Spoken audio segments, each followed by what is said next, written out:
Данный видеоролик не преследует цели задеть или оскорбить чьи-либо чувства. Ролик был создан исключительно в образовательных и познавательных целях. Берегите себя.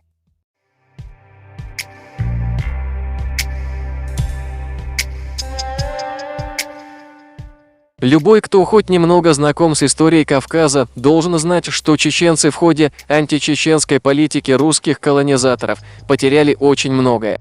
Царизм, разоряя земли ненавистных себе кавказских гурцев, такие как чеченцы, черкесы и прочие народы, а потом заселяли на эти места покорные народы, кем и являлись большинство дагестанских обществ.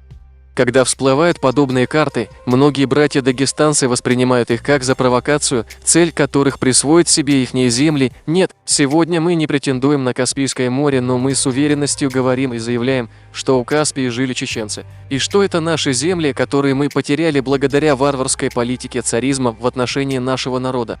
В этом ролике мы покажем вам неопровержимые факты и исторические свидетельства проживания чеченцев у Каспия. Это самый большой остров Дагестана. В народе говорят, что по преданию в 18 веке тут жили пираты, сподвижники Пугачева. Затем их будто бы сменили приплывшие из Астрахани рыбаки-отшельники. Они-то и назвали остров старинным русским словом «чечень». Жизнеописание генерала от кавалерии Эммануэля военным происшествием на Кавказской линии. В Черноморье и в Астрахани в 1831 году 19 числа в 11 часов утра майор Хаджаев прибыл в Кузнецовский ватаг. Неприятеля тогда еще нигде не было, но вскоре мгновенно выскочили из лесу до 400 чеченцев и окружили их со всех сторон. Несмотря на неравные силы, майор Хаджаев хотел пробиться сквозь толпу, его окружившую. Но в это время 4 казака из татар передались на сторону неприятеля, 13 человек с урядником из татар же отделились от прочих и совершенно отказались принять участие в деле. Александрийские казаки в числе 11 человек открыли с чеченцами перестрелку, прикрывая лишь тем отступление.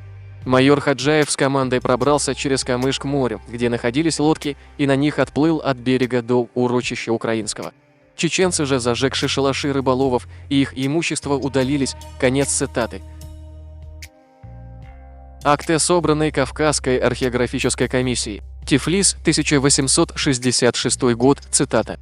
Чеченцы жилищами своими на противном берегу реки Терека в Кавказских горах, противоположного станицам Моздокского казачьего полка и Гребенского и Терского семейного казачьих войск, не только впредь до того не допускать, но и ответствовать за злодейство, кое они причиняют, и словом сохранять на всей черте кордона, противопоставленного их чеченским жилищам, простирающегося до 200 верст от реки Сунжа до берегов Каспийского моря, тишину и спокойствие, и о точном исполнении.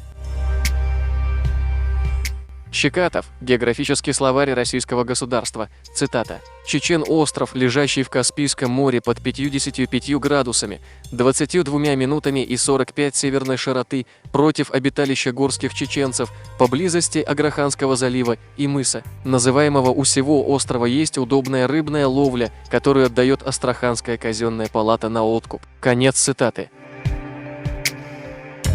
Гмелин. Путешествие по России. Данная книга представляет собой описание путешествия, которое совершил Гмелин Самуэль Готлиб по бассейну Дона, низовьям Волги, Кавказу и берегам Каспийского моря. Остров Чечен. 10 числа поутру в 7 часу выехали мы уже на 7 сажень глубины, и около 4 часу пополудни увидели остров Чечен. Он наименование свое получил от живущих в горах чеченцев, кое пристают к оному для ловления рыбы. Ну что же, на этом мы закончим наш ролик. Огромная благодарность, что досмотрели его до конца. Ставьте лайки и подписывайтесь на наш канал.